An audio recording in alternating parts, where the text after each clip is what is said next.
was a recent study published about inorganic strawberries where they actually took inorganic strawberries from the supermarket, brought them home, put them in a commercial press, pressed the juice out of them, and there was so much pesticide in the juice, they were able to take that juice and respray the crop. Whoa, that's nasty. And still have the same level of pesticide protection from the juice that was squeezed from inorganic fruit.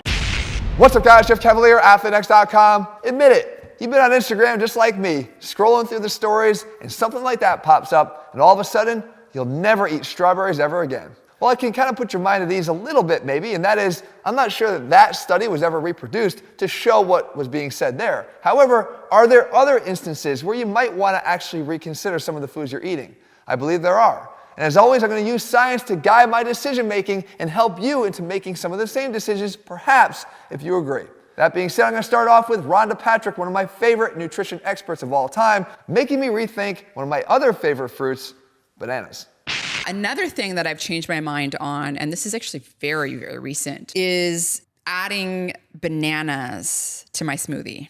Most of my smoothies, I get greens, and then a lot of berries like blueberries. And blueberries have polyphenols in them. They have flavonoids. They have anthocyanins. Well, it turns out bananas have an enzyme in it called polyphenol oxidase. It actually degrades polyphenols. This was a human study that came out recently adding bananas to the berry smoothies, blueberries and stuff. Metabolites of polyphenols were significantly lower in plasma from people that had the smoothie with the banana added versus not with the banana. So to start, it's very important to understand that there's nothing inherently wrong with a banana by itself. As a matter of fact, people like to bash bananas saying they're high calorie. Let's be honest, they're higher calories than some other fruits, but no one ever really got fat eating a banana. However, if you're trying to get the benefits of, let's say, blueberries that we've all talked about, even here on this channel, you could be undercutting your sole purpose by including a banana in that smoothie of yours. Now, I gotta admit, anytime I'm in an airport and I'm trying to do the right thing and eat something healthy, I'll inevitably guide myself towards one of the smoothie stands. And what's in every single smoothie they make? Bananas. Go check it out for yourself. Not to mention, I've even reluctantly put some kale into my smoothies, trying to benefit from those anthocyanins that Dr. Rhonda Patrick talked about, not knowing along the way that I was really severely undercutting the effectiveness of what I was doing in the first place. The bottom line is, you might want to rethink the timing of your banana, not the banana itself, but where and what you're using it with, because you might be doing a lot less nutritionally for yourself than you thought you were in the first place. Whole grain bread. Is it whole grain? Says whole grain right on the label. Here's a grain right here, okay? The husk, if it stays intact, it's a whole grain. You swallow it, okay, say in a true piece of whole grain bread. The enzymes in your intestine have to strip this husk off. And we don't have enzymes that work very well for that. So it takes a long time. And so that's why a whole grain is good, because it's a delivery system for getting the food further down the intestine to feed your bacteria. Whole grain bread in the supermarket is not whole grain because the grains have been pulverized to smithereens. Now you consume it, and the starches are immediately acted on by the saliva and by the stomach, and now you liberate all of that glucose, and it goes via the portal vein to the liver, generates an insulin spike, and you're off to the races in terms of chronic metabolic disease. Now, this is a change that's not new for me. It's actually one I made a long time ago. However, it certainly gives me a lot more confidence when I hear somebody as good as Dr. Lustig talk about the reasons for avoiding whole grain bread. Because most of the time, it ain't whole grain bread. See, when I used to eat what I thought was healthier bread, I would go and look for things that said whole grain on them, not realizing that all it really meant was how it started, not really how it finished in the package. Anything might start as a whole grain, but when you pound it and pulverize it, like you said, down to nothing, to the point where you're taking away all of the nutritional value, then what are you left with other than just a bunch of empty carbs? So I made my way to those specialty health food stores or even Whole Foods, and I actually found what he was talking about. That brick-like bread that can knock you out if you hit someone in the head with it. And remember, the goal is to preserve the integrity of that grain so that it doesn't cause those insulin spikes that might happen from eating the fake whole grain bread. Look, this is a case where our best intentions can go awry, but it's videos like this that are hopefully serving the purpose of making you aware of what those pitfalls might be so you can avoid them altogether. Now, this next one is actually a very personal choice of mine, but it comes along with a personal story. You see, there's only 2 times in my life that I've thrown up. That's it. When I was 5, and not again until I was in my mid-40s. I got some kind of a neurovirus that caused me to not throw up just once that day, but about 20 or 30 times. Now, that scarred me, but not necessarily the act of throwing up, but the fact that the last thing that I ate healthy was white bean soup. Fresh, unbelievable white bean soup that my wife had made.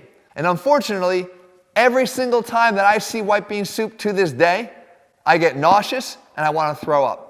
I've had that strong of a PTSD experience with it that will not allow me to even have it in the same room as me. I'm sure you guys may have even a similar story. But what it actually does is it sort of illustrates a point. That was actually homemade white bean soup. And it's actually the only type of soup that I'll ever eat. Because if you look at the amount of sodium that's contained in a canned soup, you might run away and hide like I have forever. And don't fall for the label lies where they make you think that there's only 800 or 900 milligrams of sodium in that can of soup, because it is for 2 servings and nobody eats just half a can. And it's all due to the preservation that's required to make canned foods last for a long time. Look, preservatives help mummies last a long time too, but they're dead. So what kind of quality of life is that? The bottom line is soup is an amazing addition to a healthy meal plan that actually gives you a convenient way to get the vegetables in a day that you might be missing right now, but you gotta make sure you're making it yourself and you're not just relying on the cans on a shelf. The next one for me is one that I've tried to cut out the best I can years ago and still find myself fighting because I'm just never fully aware of where these things exist. And we're talking about artificial dyes. You know those colors of the rainbow with a number attached to it at the end. Red number 40, blue number 1, yellow number 5, or number 6. The bottom line is, guys, you should look to avoid these at every single turn, because I don't believe there's anything that's beneficial that comes from it other than the fact that your food may look prettier on your plate. And that's not a good enough reason to eat it, especially when you realize some of the dangers that are linked to these things. One thing I know for sure is that there is some scientific literature linked to increased hypersensitivity and hyperactivity in kids. So I do my best to make sure that my children don't eat these things. But beyond that, there's immunosuppressive effects that have been linked to these dyes, supposedly even at safe levels, whatever that might be. Or even carcinogenic links that have suggested that long-term use of these could lead to cancer. Again, something I'm not interested in. When I made my own RX-1 pre-workout supplement, guys, I took all those food colorings out, and believe me, they're on the market.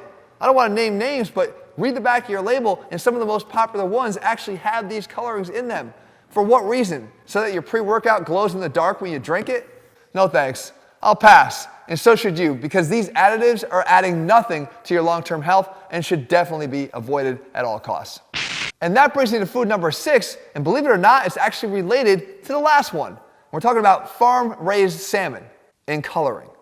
Yes, because the natural color of farm-raised salmon is actually this. Very pale, almost white.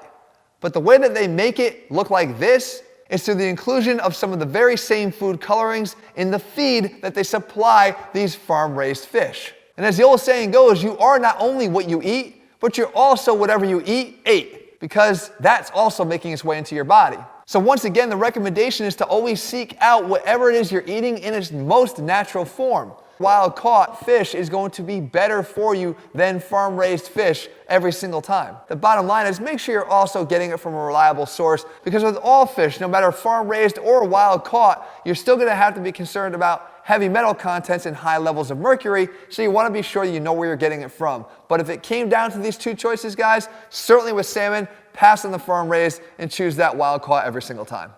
Yogurt has active cultures. And active cultures help populate the intestine with, quote, good bacteria. The question is, if these foods worked, why would you have to keep eating them? If they're live cultures, they reach the intestine.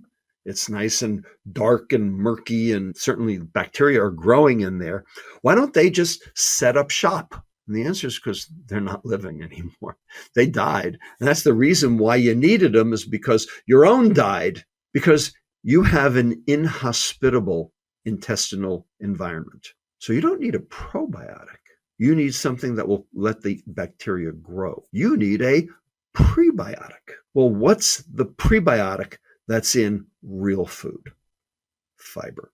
But it's been taken out of the processed food. And so once again, Dr. Lustig makes me think twice about something that I'm eating every single day.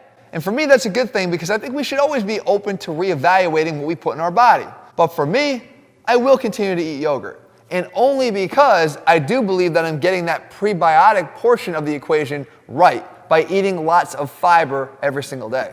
You can even go back to the whole grain bread. If you're getting things like that right and you're eating enough of the vegetables, not the canned kind, but the regular vegetables, you should be providing your body with enough of the fiber to create that environment that's necessary for the good bacteria colonization of your digestive tract.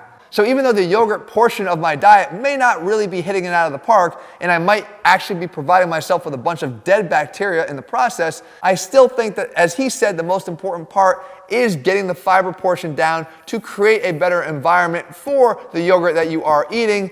Therefore, continue to eat your yogurt, but make sure you're not avoiding your fiber if you want to do it right.